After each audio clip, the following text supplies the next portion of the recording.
Yo yo yo, salut les turfeuses, salut les turfs, bienvenue pour un nouveau pronostic de Benoît Requin. Merci pour vos likes, pour vos commentaires, n'hésitez pas à vous abonner pour recevoir tous mes pronostics tous les jours et pour accéder à tous mes tickets pour la course du Quintet, rendez-vous directement en description de la vidéo.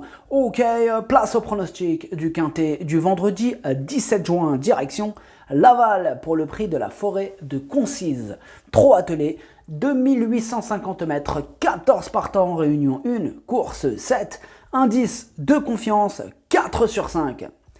Cette vidéo, je la tourne avant l'arrivée du Quintet de ce jeudi et je reviendrai dessus demain. Ok, c'est parti, on commence le pronostic et on commence avec le numéro 1, Fanny de Loison. Et on écoute son entraîneuse, Christine Delamarre.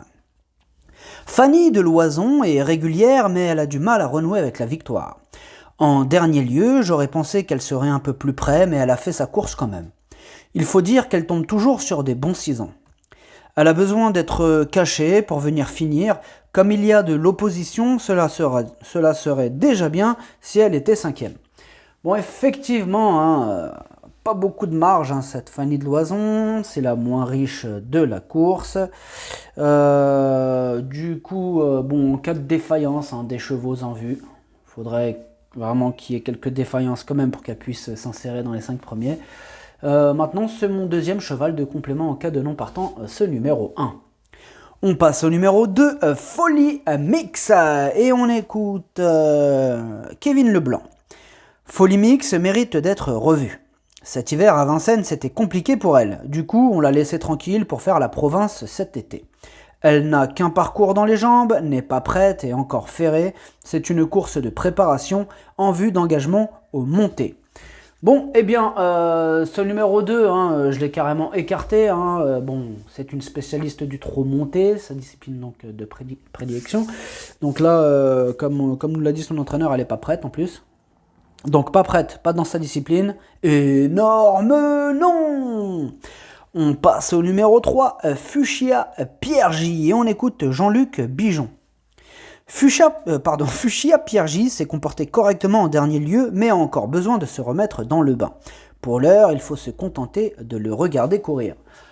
Pareil pour ce numéro 3, lui aussi je l'ai rayé, je l'écarte, il est à court de conditions. Effectivement, il va avoir besoin d'au moins un parcours, voire plusieurs, avant d'attendre la bonne carburation. Donc je l'écarte, ce numéro 3. On passe au numéro 4, Galon de Vire, et on écoute Alexis-Philippe Grimaud. Galon de Vire a été présenté au monté sans avoir été essayé au préalable. Il n'était pas suffisamment cadencé. Sur les 2100 mètres en allant de l'avant dans la capitale, il courait bien. Il est meilleur sur les profils plats et caché, non loin de la tête. Il suit tous les trains. Avec une course limpide, il a un très bon rôle à jouer à ce niveau, nous dit Alexis-Philippe Grimaud. Ouais. Moi, ce numéro 4, je l'ai retenu, mais en bout de combinaison. Vraiment tellement en bout que c'est lui le 8e de mon pronostic. On passe au numéro 5, Fabuleuse Fligny. On écoute Alain-Henri Robin. Fabuleuse Fligny est gentille, régulière, mais a ses gains. Elle est un peu limitée. Il y a les 6 ans dans cette épreuve et c'est plus compliqué. Brave, elle va faire sa course, mais cela ne lui sera pas évident de terminer dans les 5 premiers. Oui, ça paraît compliqué pour ce numéro 5. Là, il va falloir vraiment qu'il y ait un paquet de disqualifications de chevaux en vue, un paquet de défaillances pour qu'il puisse espérer terminer dans la bonne combinaison. Ouais, alors s'il y a toutes ces raisons, oui, à la rigueur, pourquoi pas, et dans un champ réduit. Mais c'est vraiment pas... Il faudrait vraiment que ça se goupille très très mal pour qu'elle arrive, quoi. Voilà. On passe au numéro 6, Fait du Vernet, et on écoute Vincent Seguin. Fait du Vernet fait très bien Laval, où elle a enregistré de très bonnes valeurs. Je ne m'explique pas sa faute à Argentan, c'était vraiment une bonne course, elle me paraît bien. Après Angers, elle avait été malade et n'avait pas fourni sa valeur à Paris-Vincennes. Ici, il faut affronter les 6 ans et des clients. Je penche pour une petite place. Eh bien, ce numéro 6, moi je me suis pas trop penché dessus en fin de compte, évidemment je l'ai analysé, mais je me suis penché sur d'autres candidatures en fin de compte, donc je lui ai pas accordé ma préférence. Tout ça pour vous dire que c'est mon cheval de complément en cas de non-partance, numéro 6, et je l'ai pas retenu du coup. On passe au numéro 7, Gitane du Bois, et on écoute Jean-Michel Baudouin. Gitane du Bois évolue en pleine forme et se plaît sur les profils plats. L'aval va parfaitement lui convenir, elle est dans sa catégorie. Avec une course à l'économie et limpide, elle doit disputer les premières places à ce niveau, elle est même capable de s'imposer. Eh bien moi ce numéro 7 il me plaît bien, bon alors, je ne l'ai pas mis non plus aussi haut que le voulait son entraîneur, mais je l'ai mis en 4e position. On passe au numéro 8, Finger des Boards, et on écoute Daniel Doré. Finger des Boards vient de bien gagner à Pontchâteau. C'était avec des 8 ans. Ici, avec les 6 ans, cela sera un peu plus compliqué, mais il est en grande forme, ce qui est le plus important. En outre, il se plaît beaucoup à l'aval. Il est préférable qu'on le cache pour sa pointe de vitesse. Avec un bon parcours, je compte sur lui pour être dans les 4 premiers. Eh bien, oui, ce numéro 8 aussi, j'y crois, je l'aime beaucoup, je l'ai mis en 3e position. On passe au numéro 9, Garou Pierre J, et on écoute Jean-Luc Bijon. Garou Pierre J est en forme et l'engagement est correct, il faut une course avec du train, il devrait être dans les 5 premiers. Eh bien, moi, ce numéro 9, oui, je l'ai mis dans les 5 premiers, je l'ai mis exactement à la 5e place.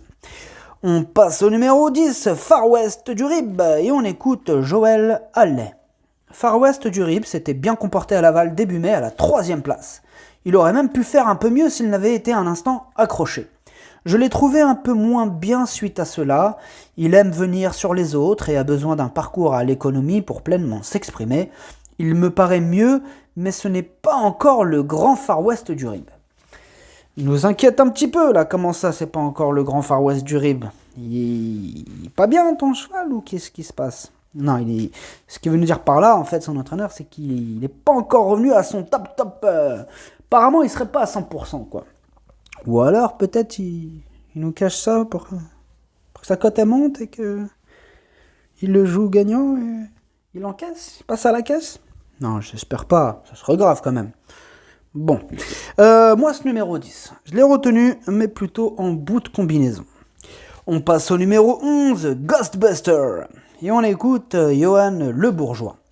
Ghostbuster monte en puissance. L'avant-dernière fois, lors de son retour à Vincennes, je n'avais fait que la ligne droite et il courait 2 premières. Plus récemment, avec Eric Raffin, il s'est retrouvé un peu tôt devant moi, mais n'a pas démérité pour autant, juste battu à la photo. Il est meilleur en venant de derrière, sa place est à l'arrivée. Eh bien moi ce numéro 11, c'est tout simplement mon préféré, je l'ai mis en tête de mon pronostic sans hésiter. On passe au numéro 12, Golden Visé, et on écoute Cyril Buigné. Golden Visé a réalisé une bonne performance récemment à Saint-Malo en étant déféré des intérieurs.